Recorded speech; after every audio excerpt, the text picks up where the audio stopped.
when you see somebody's life transformed, sometimes within hours, sometimes right when they wake up, or if it's days or weeks. I mean, once you see that and somebody says, I'm alive today because of this treatment, you can't not do it. 3, 2, 1, liftoff. Welcome back to the Ketamine Startup Podcast. This is where we talk about building a ketamine therapy practice, industry insights, and what's shaping the future of psychedelic medicine.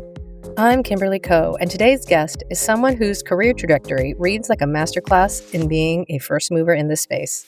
Dr. Lowan Stewart is an emergency physician who has been practicing since 2003, first in the US and then in Norway, where he has lived for the past 16 years. He trained at the UNM School of Medicine, UT Austin, and OHSU in Portland, just to name a few. And his background stretches well beyond the emergency department, spanning public health, neuroscience, space medicine, and now psychedelic medicine research. In 2016, he co-founded Insight Ketamine in Santa Fe, New Mexico, the first ketamine clinic in the state. 2 years later, he brought ketamine therapy to Norway, founding Axon Clinic, and in 2020 established the first public ketamine treatment unit in all of Scandinavia. He has since played a central role in Norway, becoming the first country in the world to approve national public reimbursement for off-label ketamine in treatment-resistant depression, a landmark moment for this entire field. He currently serves as a medical director of Axon Clinics, is a founding member of the Norwegian Rapid-Acting Antidepressant Network, an expert faculty member of the American Society of Ketamine Physicians, and is actively running clinical trials with ketamine, psilocybin, and MDMA in the Norwegian public health system. What makes this conversation with Dr. Stewart particularly valuable for you listeners is not just what he's built, but how he built it.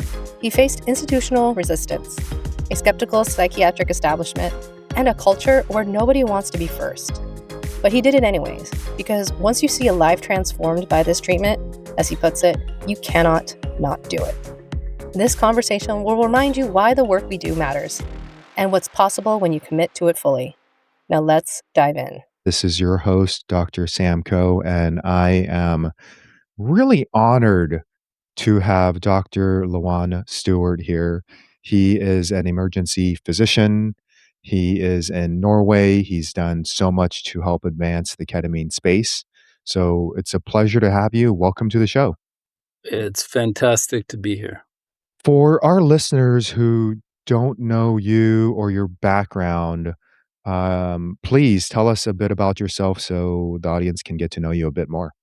Yeah. Well, I'm an emergency physician by background. Did that up until COVID.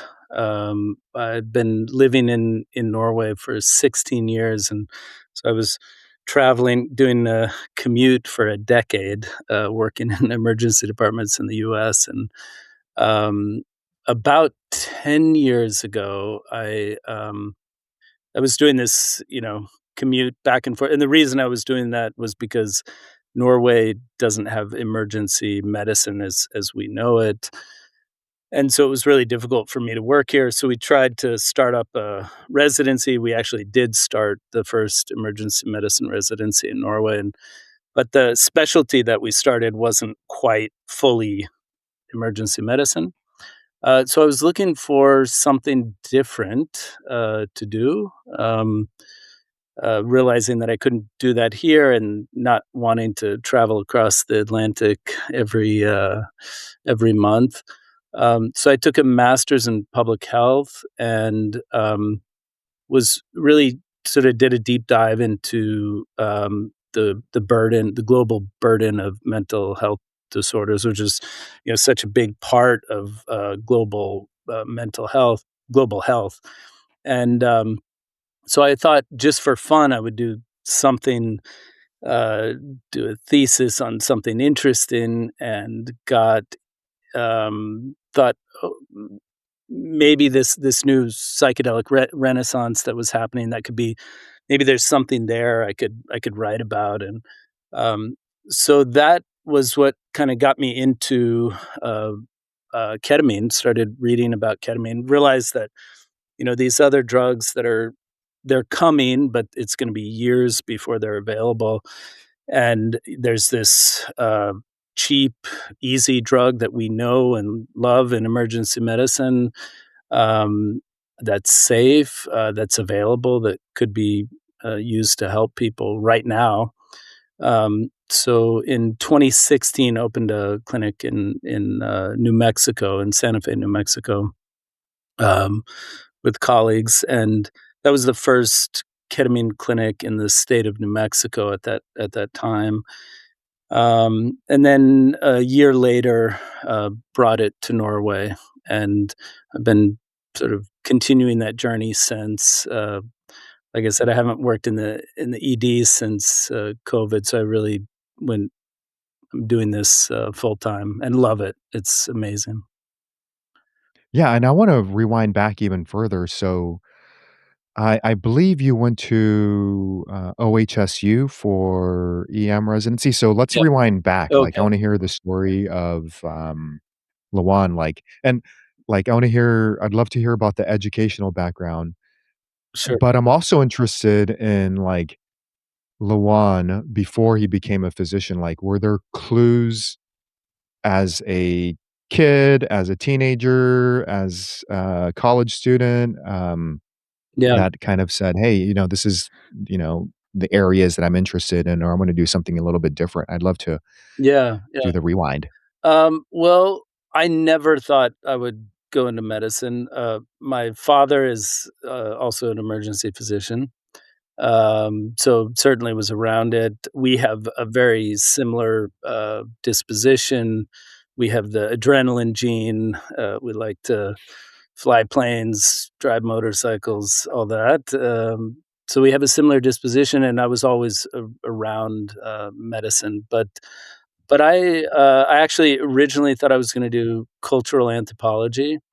I was That's what I started in college, and I thought, I would do something like, ethnobotany, go into the jungle and, discover some some new plant or something, write about a new culture. But I got a little, disillusioned with the lack of kind of scientific rigor in cultural anthropology. So I shifted over into physical anthropology, which was the study of human primate evolution. And I wrote a master's, or sorry, a bachelor's thesis on the evolution of laughter in primates. So I was tickling chimpanzees in both in Texas at UT Austin, and then in southern New Mexico, where there was the Colston Foundation. They had 800 chimpanzees, and I was tickling the baby chimps to measure immunoglobulins in their saliva.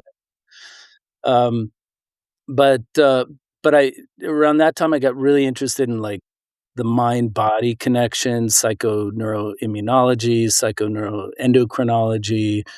How emotions can be tied to physical things happening in your body, um, and evolution in general. So, towards the end of college, I realized that I didn't want to stop learning. I wanted to keep going and studying humans, and definitely in the direction of neuroscience. So I figured, you either have to get a job or you got to keep learning. So I uh, so I started an MD PhD in neuroscience. But then a friend of mine who was just finishing it up said, if you do that, you're just going to end up chopping up rat brains and sitting in the lab, the whole time.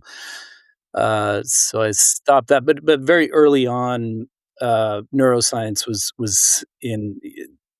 something that I really had a passion for. And actually, in medical school, I was in at UNM in Albuquerque when Rick Strassman was doing the first DMT study, and a friend of mine was in that study, got IV DMT, and but I at that time I did a study about winter depression and bone density. So I sort of started in medical school, and then kind of dropped away from doing kind of neuroscience research and that interest, and um, in um, obviously went into emergency medicine. When I was in my EM residency, I was actually thinking I was going to do space medicine. I had met down in southern New Mexico. I'd met some cosmonauts at the International Space Hall of Fame down there, which is in Alamogordo. And this cosmonaut, Valery Polyakov, he's the guy that was on Mir for a year and a half. Um, we're drinking coffee, and I could speak a little Russian because my minor was Russian literature in college. And we're just talking, and he says, "Why don't you come and study space medicine in Moscow?" And so when I was in residency, I went and did a month in Moscow with these guys, and that's what I thought I was going to do. I was going to be a space doctor, and so I joke with people now. I say, now I'm an inner space doctor, not Yeah, outer space doctor. not at outer space. I mean, yeah, definitely, I can see whether it's the outer space or inner space, there's common themes Yeah, for sure. exploring And the frontiers. Yeah, yeah, yeah, that's fascinating. I think it was Stan Groff who said what, the telescope has done for astronomy and what the, microscope has done for biology that psychedelics can do for the study of human consciousness. exactly. Yeah. And I think there's definitely similarities. Okay, so then, that sounds fascinating. You were doing the MD, PhD, you're like, "No, advised to not do it because you'd be cutting up rat brains for the rest of your career." Did emergency medicine at OHSU, and then, yeah, so you practiced, but then you opened up, the ketamine clinic in Santa Fe, New Mexico. Tell me about that decision point. When did you decide, what was there a moment when you said, "Hey, this EM isn't, calling me anymore?" Like, were you going away from something or were you going towards something? Um, yeah, maybe a little of both. I practiced EM for 17 years up till COVID, Mhm. so after residency. So that's a good amount of time. Uh, Mostly in pretty big departments, and I feel like I saw a lot of people and saw a lot of things, but it was uh, to the last day, every day I would go into the shift like, "Yeah, this is awesome. I love what I do. This is great." So I never had I luckily kind of shifted before there was any, point of feeling like I I didn't wanna do what I was doing. That being said, I think, what a lot of people feel over time in the, ED is you feel like you're that guy in a sinking boat with a bucket, and that guy needs to be there, but that river of suffering is just going, and you're not really, of course, you're making this individual impact on people's lives, and that's incredibly fulfilling, important and fulfilling, but you're not doing anything to the river of suffering. You're not changing the structure of the boat. And so it wasn't that I necessarily wanted to get out of emergency medicine, but around that time when I was doing the master's in public health, I was kind of thinking I wanted to do something that changed the structure of systems, and also that had exponential and sustainable impact in the world. So, do something that, whether it's research or, establishing a new specialty, or changing the way things are done. So that I was definitely looking for. And and then the way it worked, while I was in Norway commuting, I would work, 8 shifts, 8 12-hour night shifts in the US, and then just fly back, on the next plane. Uh, but then I had 3 weeks off in Norway. So I had a lot of time, and that, gave me time to when I did the master's, I was, full-time master's, but I was also full-time working in the in the ED, uh, and at the same time, I was starting the specialty here. So I was working, here, basically 2 full-time jobs, just breaking them up like that. And, and then, so when I I thought, we can do this, we can help people with ketamine right now.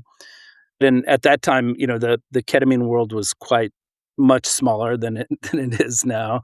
So, there was that email, Google group with, maybe there was like 100 people from all over the world on it and talking about how to do things. And um but yeah, when we first started the clinic in Santa Fe, so it was just a one-room place, and I did that, for 4 years while I was also working in the ED and also working in Norway. So I would fly into Santa Fe, work a night shift, sleep a few hours, and then go do a patient in the ketamine clinic, have a cup of coffee, and then go back to the night shift. So yeah, it was a little wild, but Yeah, that sounds intense. So, essentially, you had 3 jobs at one point where yeah, you were doing ER shifts, running the clinic, and then also developing emergency medicine and, doing that in Norway. That sounds, like you were juggling quite a bit, and then you had mentioned family, so probably juggling yeah, family and yeah. health. And when Wow. the emergency medicine thing, when we stopped that in Norway, I mean, we got this, version of EM it's really a subspecialty of medicine is the way they're doing it Mm, now here. okay. So then I said, "Okay, I'm not gonna do that." And then it had been a year, in, working in the clinic in Santa Fe, so then I started the clinic in Norway in Ah, 2018. So then, I ran the clinic in Norway, and the clinic in Santa Fe was my, colleague that I worked with in the ED and my father, who was transitioning out of the IHS. He was the chief of the department on the, Navajo reservation out in Gallup, and, so they ran the clinic, and then I went over to the Norwegian one. got it. And the Norwegian one, I believe that's called Axon Clinician. Yeah, Did I yeah, it pronounce just that? means, Axon clinic in Norwegian, Okay. yeah.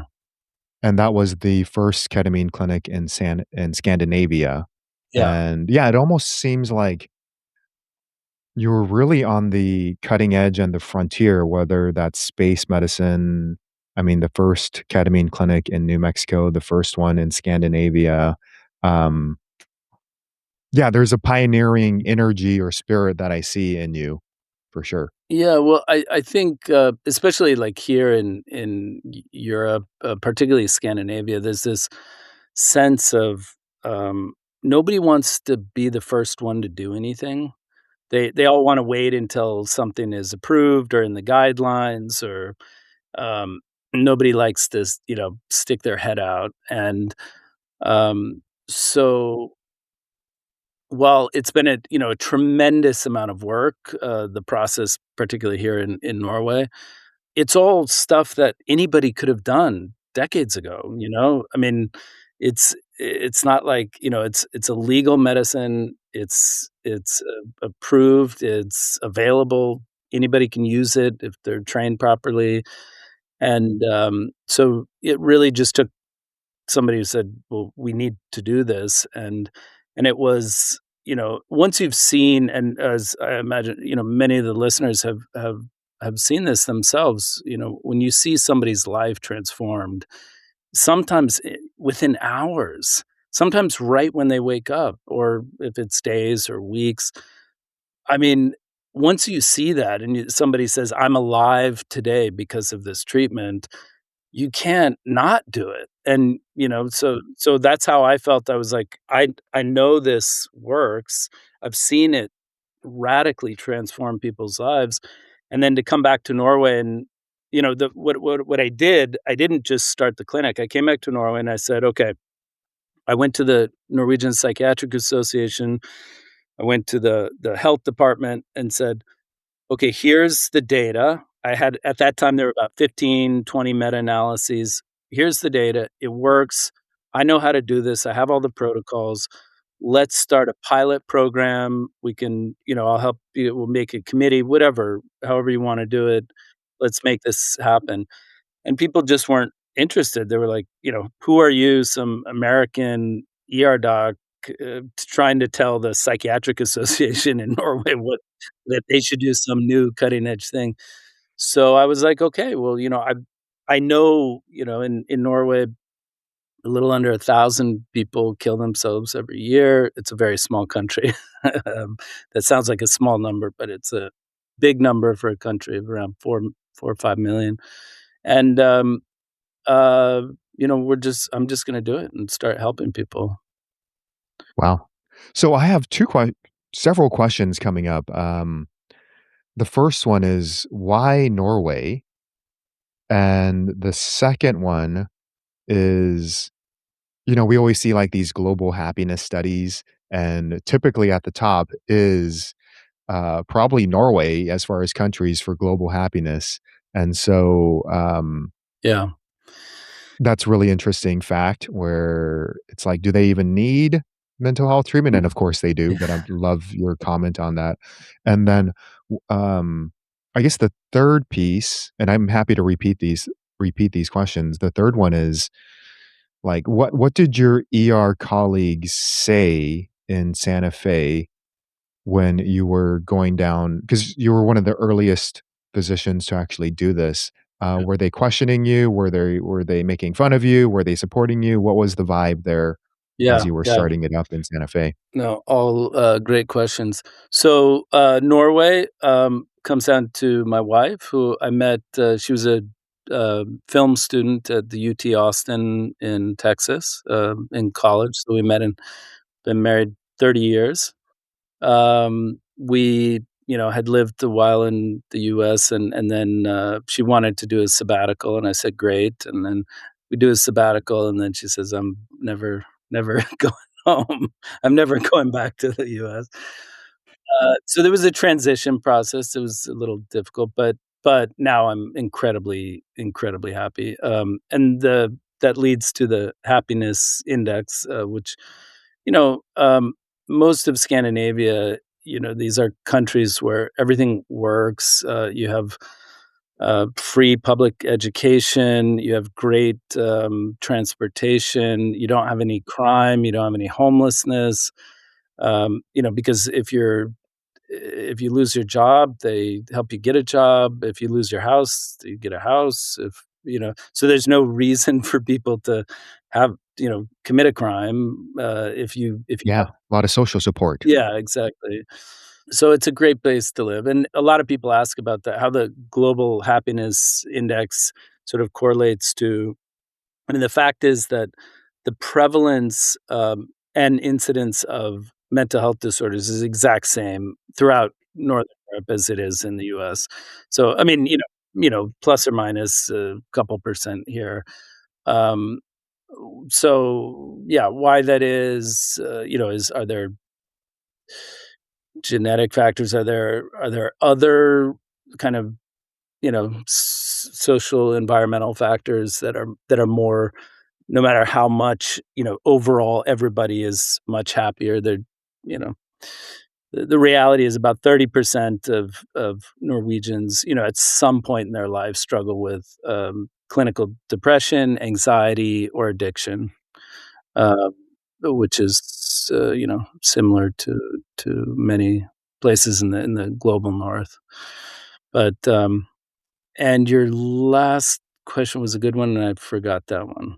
Yeah, so the question was regarding kind of the cultural mindset that you faced when you were Oh, pioneering in right, Santa in Fe in with your Santa Fe. colleagues. Yeah. And yeah, and the reason I ask this is when because I was thinking about opening a clinic in 2016-ish, and Mm. I didn't fully open it until 2018.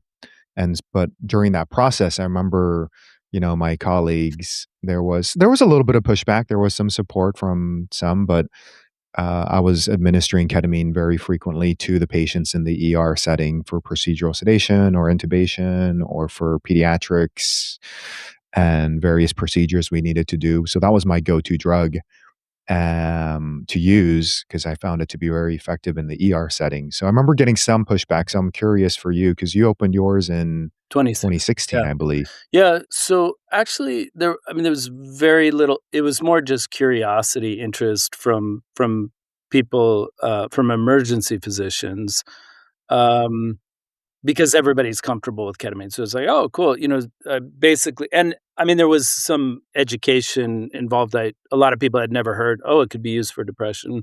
So, I had sort of gathered a lot of documentation, and I had stuff for people to read if they were interested, and email my colleagues about what I was doing. And that was important also because I was still working in the ED, so it was important for them to know, what is this side gig? Is this legal? Or what? So there was education there, but it was mostly just curiosity.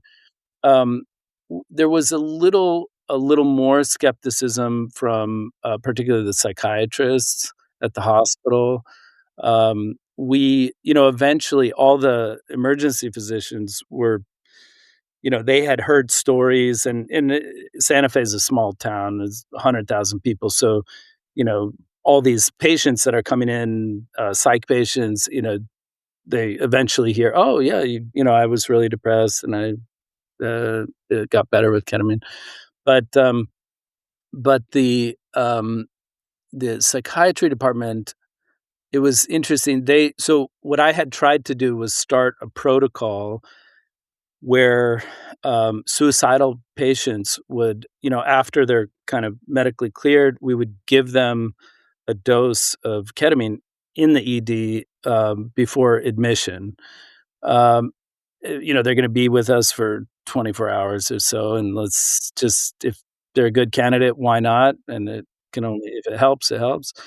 Um, and the chief psychiatrist said, and I tried to educate her about, all the data we had, and she just said, "I don't know what to do with these patients if they're like, because you see them, they're suicidal. By the time I see them the next morning, they're fine." And she was like, "I don't know what to do with them." And I was like, "Well, it doesn't matter. They're better. If you wanna start an antidepressant, if you wanna just see them in the clinic, great. Maybe you don't have to admit them at that point, or just admit them if you wanna observe them for X amount of time. Do whatever you want." But it was like, the how effective it was a problem for them because they just didn't know how to fit it into their paradigm of, "No, we gotta admit them for X amount of time and then, do psychotherapy and this and that." So, that was interesting. Yeah, and then you mentioned when you opened up the clinic in Norway, how you approached,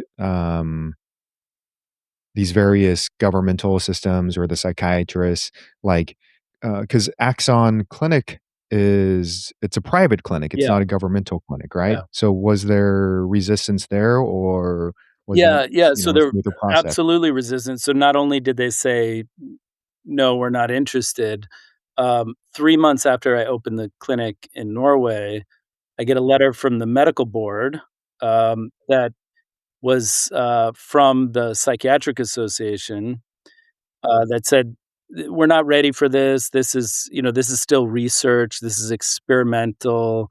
You shouldn't. This is not academically defensible to be doing off-label ketamine."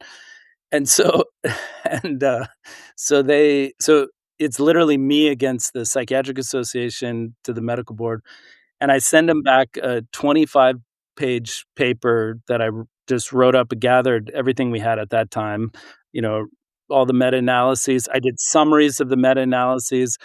I sent close to 100 references of clinical trials that were done, And then the medical board responds to the Psychiatric Association and says, um, this is on every single point. This is totally defensible. It's off label. You're doing good informed consent with the patients. You're telling them, I can't guarantee this will work, but it could work. And these are the pros and cons. And so they sent that letter back to the uh, Psychiatric Association with big stamp on it that said, you can't complain anymore. This is good what he's doing. And around that time, so about a year later, I continued the process of advocating for access in the public system because then, now it's available in Oslo, but it's costly. There's no reimbursement. So people have to pay out of pocket. And I, of course, didn't want it to be something that was just available for people that could afford it.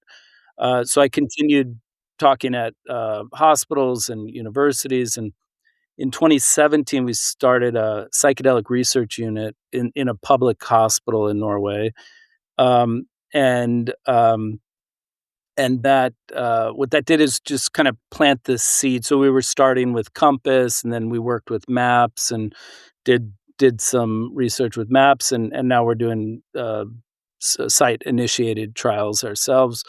But but as we did that, so we started this research unit, and then I said, look, we can do research on this, but ketamine is what we need to do right now in the hospital.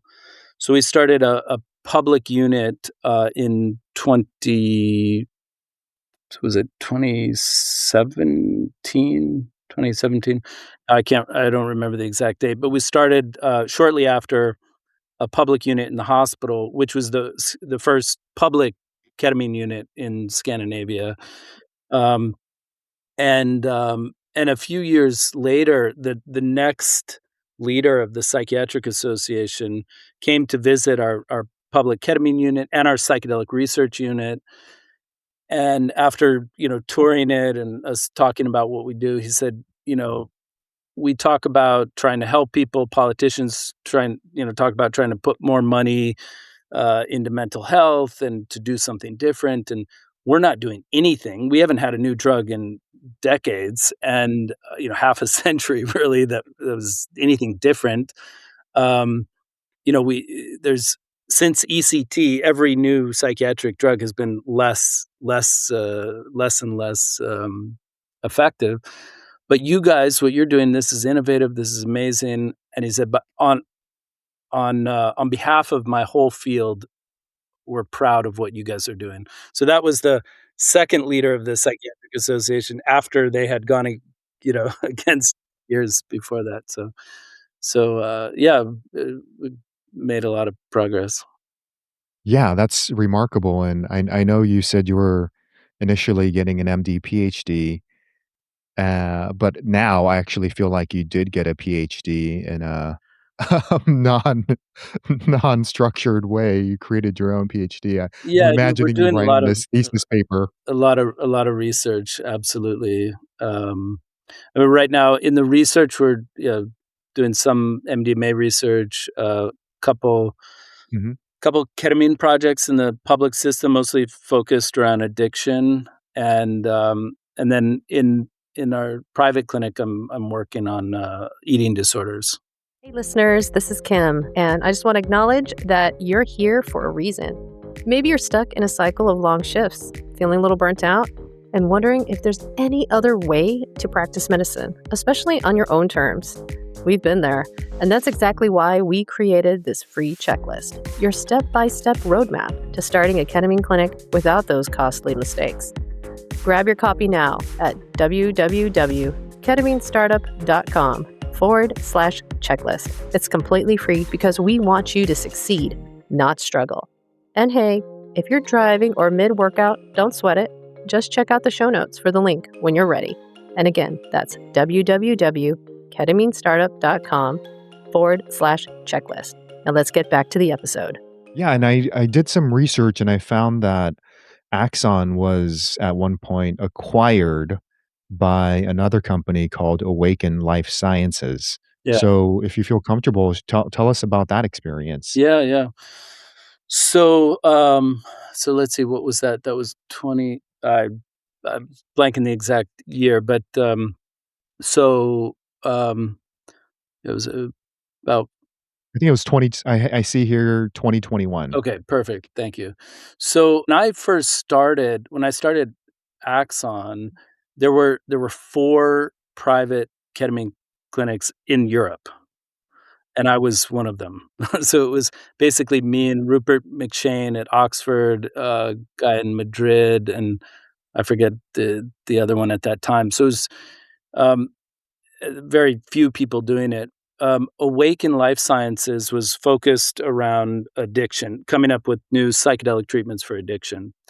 And they wanted to start a ketamine clinic to start off with a ketamine clinic in the UK. Um, and they had got the clinic all ready to go, and everything was, ready, and they didn't get the approval from the UK authorities. And they had already had, like, they were on BBC, it was a lot of press coverage. The first psychedelic clinic in the UK is opening in Bristol, and then soon London. And then it took them 10 months to get approval. And the investors from Awaken were like, we need a clinic. We have to have, you know, we need something there. So I had previously consulted for them to help them, like, write their protocols. I had helped them write the protocols, and they called me and just said, we really would like to join forces. And so, which was amazing. I mean, David Nutt, Professor David Nutt, the world's leading neuropsychopharmacologist, is the chief scientific advisor, and Celia Morgan, one of the leading researchers on ketamine. Um, um, so they had this really amazing team, and the idea was that we are going to have clinics. So we're doing research, but we're going to have clinics where we're treating people, but we can actually do research in the clinics as well, and have them kind of all over. And then, so it was great. It was an amazing learning experience. But the Ukraine war happened, and biotech investors sort of dropped, and so, so the stock of all these companies really went down, and then they decided to go out of clinics and closed up the UK, and then I had to get investors to buy back Axon. Got it. So you had investors, so now you're back to being the owner. I'm one of a handful, yeah, because when we were owned by Awaken, they had, in the early days, like $40 million of capital, and so we built this amazing clinic in Oslo that's huge, that has space for like 9 treatment rooms, and I mean, it's just gorgeous. Like, we have a post ketamine lounge that's, as big as most apartments. It's this huge place to kind of lounge and have tea and listen to music. And uh, but anyway, so we had built that and built another clinic in Trondheim, and it was, I needed to bring in other investors to buy it back. I couldn't buy it back myself. So Right. So those clinics, the physical space is still active and yeah, live. You didn't have to. yeah, Yeah, that's amazing. I yeah. mean, that environment where one receives the treatments, it's crucial. So I'm glad that you're able to, that was sustainable and continues going. Absolutely. Really, really, I'm so grateful that we had the resources to do that. I mean, I think, everybody who's doing this work, over time, you know what is important, and you can create a space with whatever resources you have. But for us to be able to build a space that, uh, sound isolated rooms. The lighting is really nice. I designed, the floors, the ceilings, everything, so that, if I could make kind of the perfect ketamine clinic in a city, with the constraints, being in a building in the middle of the city. So yeah, and I think that's really important. I tell all our staff. The journey starts the moment people, well, I mean, it really starts before that, but for the clinic, it starts the moment they come in, and just to feel, many people just feel like, their nervous system is just, we have a lot of plants, and it's a very kind of zen space. So yeah, very important and very Yeah. lucky. Yeah, the healing begins once they step foot into the clinic in a way, or even maybe when they first reach out Yeah. to the office. I mean, I think that's really where the journey begins. So you had a major big win, and I believe this happened in August 2025, where Norway approved national public reimbursement for off-label ketamine in treatment-resistant depression, and I believe that's the first country in the world to do that. So tell me about that and walk me through what that was like for you. Yeah, yeah. No, it's really, really important. And a lot of people, when they hear that, I remember when we announced it, and a lot of people are like, "Well, we've been doing ketamine forever. Like, I don't know what do you mean approved? Like, you know, in all of, a lot of other countries." And so what it was is that Norway became the first country in the world to approve generic racemic ketamine. Um, Public reimbursement when it's done in the public system on a national level. So, in the US, as it's very sporadic. There's some states that, have programs. There's some insurance companies that have programs. But the availability is it's not, on a federal level. And the same thing in many countries in Europe. You can, maybe if you get hospitalized with severe TRD and you get ECT, then they'll say, okay, maybe we'll try ketamine. They don't do any sort of non-pharmacologic stuff. It's just, shot of ketamine in the hospital bed and see what happens. But so what had happened was, this goes back to my purpose from the very beginning, which is to try to increase access to everybody. So it is important to have private healthcare, and we innovate and we do things that you cannot get in. You're not going to get my clinic and the care that we provide to people in the public system just because of resources. But it is important for it to be, some the treatment to be available on some level to everybody. So we had started this public unit, and it wasn't reimbursed. So it was off label. We could do it and it was free for the patients, but we had to fund the program through the department. So, we couldn't afford to get another doctor or another nurse, or because um, they we couldn't bill for ketamine treatment, right? So we had applied for a health technology assessment to the Norwegian government to look at this. In Norway, since 2019, Spravato has been available. It's approved, but it's not paid for because the health economic assessment in most places in Europe, they say it can help, but it's not. It costs in Europe. It costs about 100 times. The drug is 100 times the cost of generic ketamine per dose, and so, yeah, so then the health department kicked it to the medicines agency. They did a review that took 4 years to to review it. Published over the summer this 170-page document that said ketamine is equally, if not better, as effective as ECT. It costs about half as much. It's tolerated by patients better, and I mean, patients prefer it over ECT.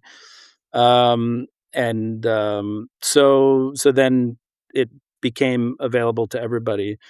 And the cool thing about what we did in Norway was that um, we so before that actually got approved, we did we set up a multi-site RCT and got funding because I didn't know if this was going to happen or not. So we had this strategy. We're going to do a study with 10 of the major hospitals in Norway. In order to do this study, you have to train people, you have to set up a ketamine unit. So we basically had to implement ketamine treatment in every hospital in the country, all the major ones. So it was de facto implemented by this trial, and then people could use it off label after, or at the same time when they're doing this clinical trial. And the other really cool thing that I think this is, maybe a little easier in a small country like Norway is that so we got all those hospitals together. We did a training workshop, and we were able to um, sort of leapfrog instead of everybody trying to figure out how to do it on their own in different hospitals, different places, and doing it in different ways. We said, this is the way that we think it should be done. So there are, extra pharmacological factors that we use eye shades, we use music, we use the induction, kind of mindfulness induction. We require that there's psychotherapy concurrent. We don't mandate what it is or how often you have to do it, but in order to get into the public ketamine program, you have to have an assigned psychologist or a psychiatrist. So there were a lot of things that we got in that we couldn't have done otherwise if it had just been done sporadically in different places. So I'm really excited about it, and I'm working on helping other European countries do the same. Yeah, I mean, it sounds like setting up that multi-center study and trial was really beneficial in increasing access because like you said, Lawan, it'd be hard for each one to just independently create it, but by bringing them all together, the 10 major hospitals, and say, "Hey, this is a standardized protocol with psychotherapy, eye shades, music, intention, meditation, etcetera. This is a way we could kind of roll it out."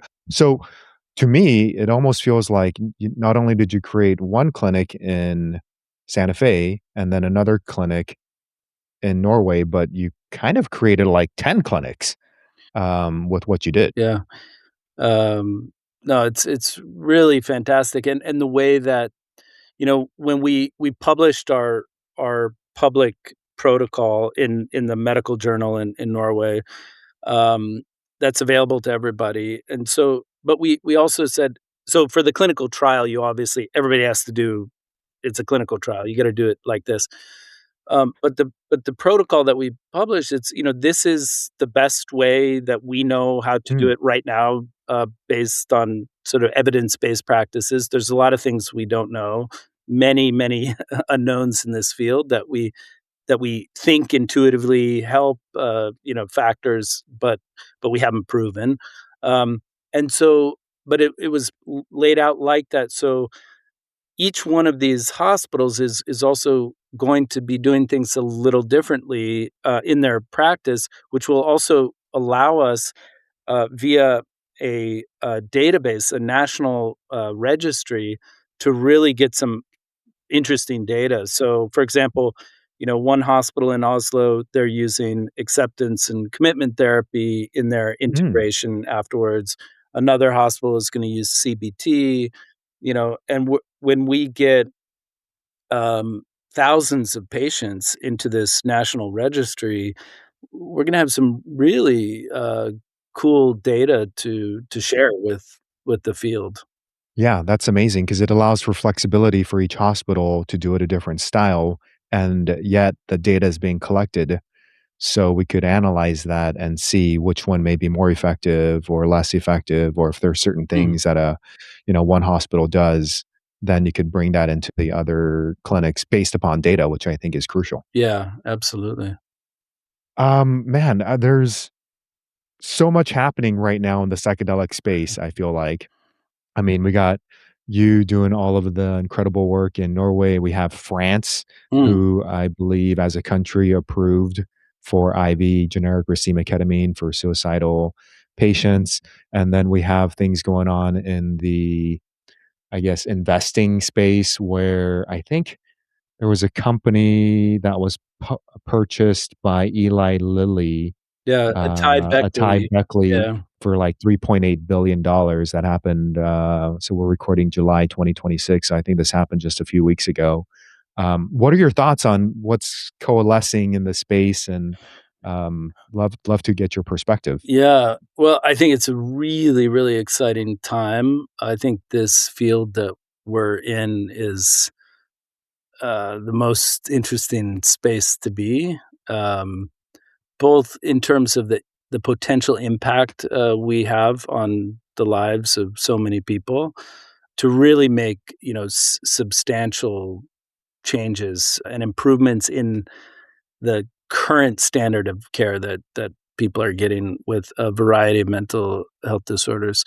And it's also just fascinating. I mean, the confluence of neuroscience and advances in understanding the mind and consciousness, neuroimaging. I mean, there's so much really rich, interesting stuff happening. So yeah, I mean, psychedelics are already here in terms of ketamine, and they are coming very, very soon. All the other ones. Um, One of my reflections is that if you went to psychedelic conferences 10 years ago, or even really even now, most psychedelic conferences, nobody talks about ketamine. There's like one lecture about something somewhere on the side. And for so many years, I've been trying to say, this is what we need to focus on. This is here, not only because we need to help people now, but because the differences between ketamine and MDMA and psilocybin and DMT, and in terms of, if you step back a little bit, in terms of the infrastructure, the training, the resources that you need to be in place to do psychedelic assisted therapies in whatever form, they're very similar. You can plug in my clinic. If something else gets approved, I will start using it. If it's better, then, or maybe not better or worse, but maybe there's this tool for that person, this tool for that person, or both. And so, we're going to be, you can, if you've already been doing ketamine, you can easily plug it in. And not only in the private clinics, but it's a much bigger deal in the public system. Like, to think that somehow we're going to approve psilocybin or LSD, and then, the next day you're going to be able to go to a hospital and get it there. It's there's a lot of work that needs to be done. And so that's why I think it's one of the reasons it's so critical to really focus on getting ketamine right, both, really good evidence-based practices in the private sector, but also establishing the infrastructure for psychedelic medicine in the public system. Um, because if we can't get it right with ketamine, there's no way you can get it right with LSD or 5-MeO. I mean, you know, uh, we have something that we have a, half century track record with. Like, let's do this. And so I'm super excited for everything that's happening outside, but I still, you know, I really think it's important to build the infrastructure for the psychedelics that are coming, and we do it via ketamine, I think. Yeah, I mean, you bring up a really good point, several points. I mean, number one, ketamine is currently legally established and available. So we have that. And then these other substances, whether it's MDMA or LSD or DMT, they're still, in the research phase. They haven't been approved. But the fact is that once they do become approved, we still need that infrastructure and process that has been in place, so it's easier to put it in versus, some creating something de novo. Like, that's going to be a hurdle, Mhm.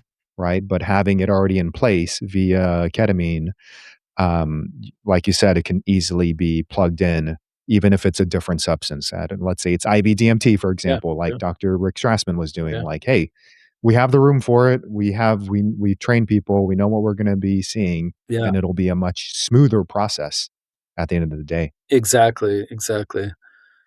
Yeah, and have less bumps in the road when it, Mhm. um, you know, when it comes out. Yeah. Let's say someone's listening to this episode right now and they have not opened up a clinic and they're like, "Hey, I'm a ER doctor or I'm an anesthesiologist. I really want to do this." What's one piece of advice you'd give to that individual?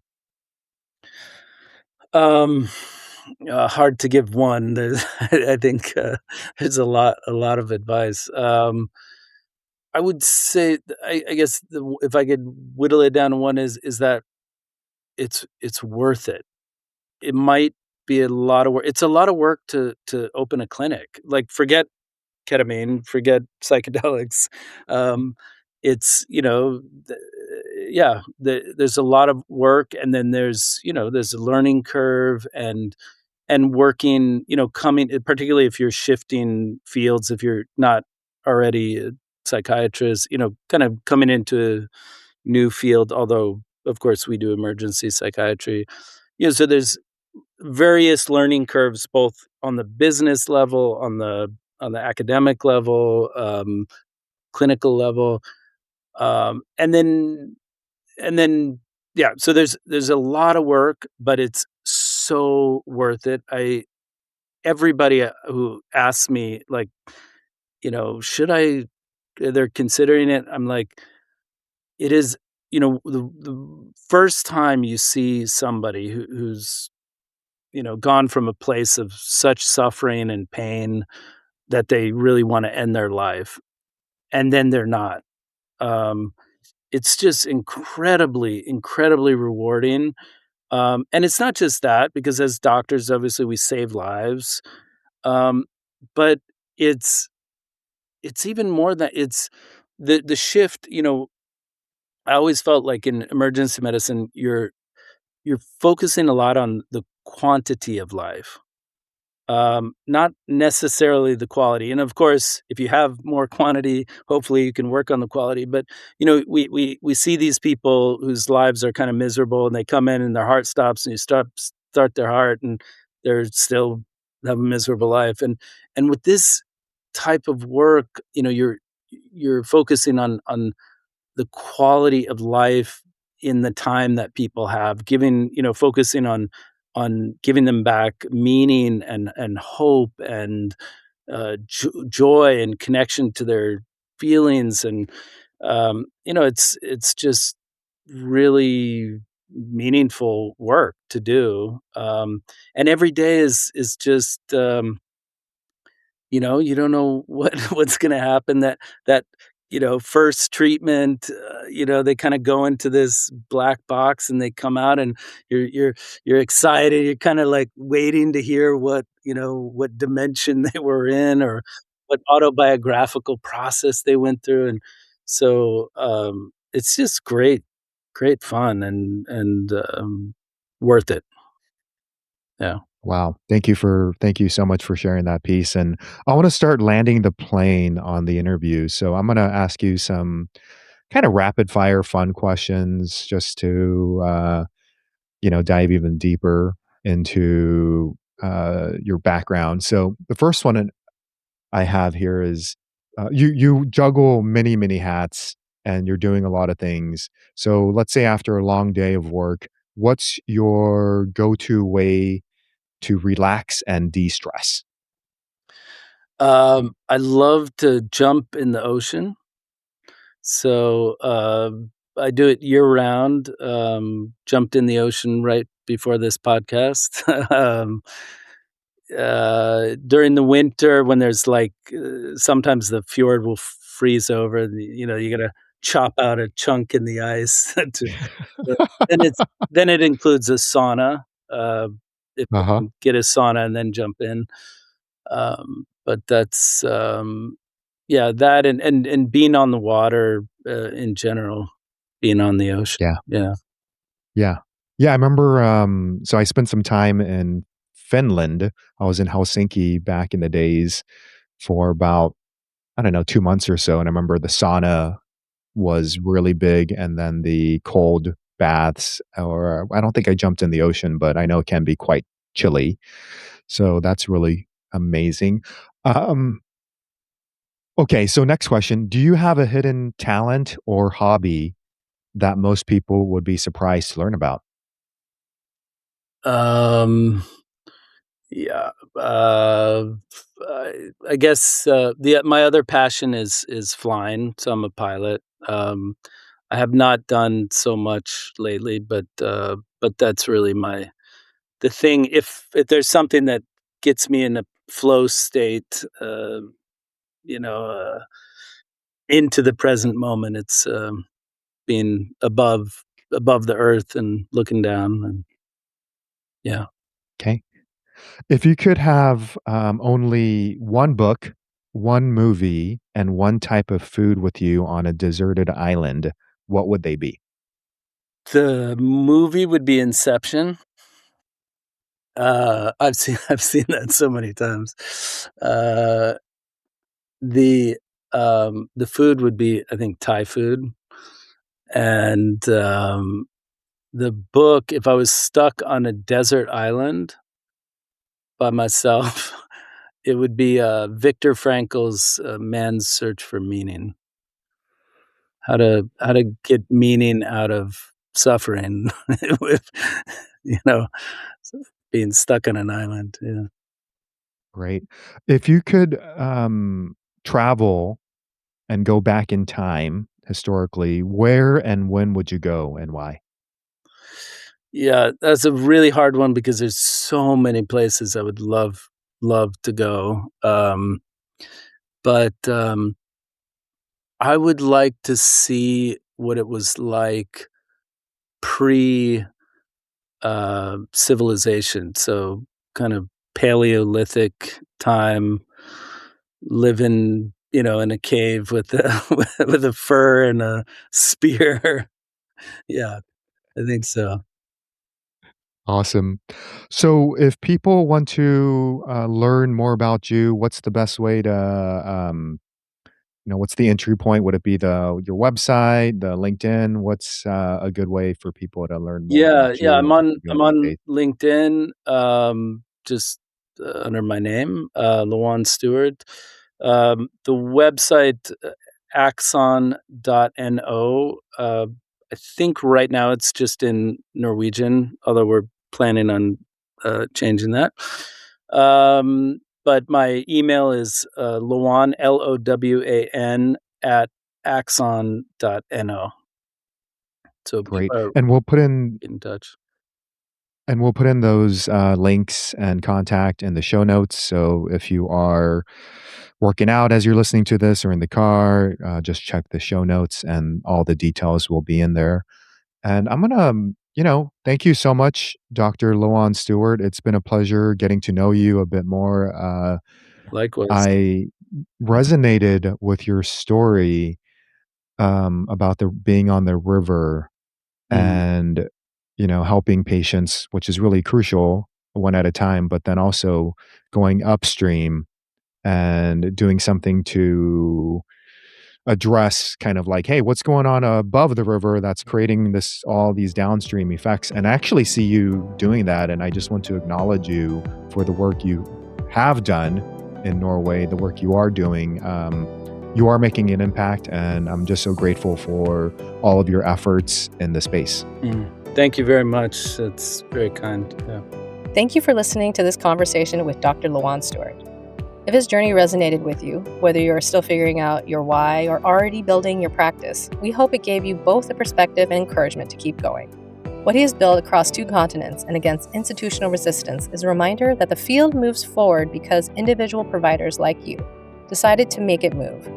And that is exactly the kind of story we want to keep bringing to this podcast. So, if you enjoyed the show and want more curated insights on ketamine therapy, psychedelic medicine, and what is shaping this space globally, our newsletter is a great resource wherever you are in this journey. You can subscribe to it and find all our episodes and show notes at www.ketaminestartup.com/podcast. And if this episode was valuable to you, we would love it if you subscribed on your favorite platform. A 5-star review always helps us reach more thoughtful, entrepreneurial medical professionals like you. And a quick reminder that this information shared in the podcast is for educational purposes only and does not constitute medical or legal advice. Always consult with qualified professionals for your specific situation. And with that, we'll see you in the next episode.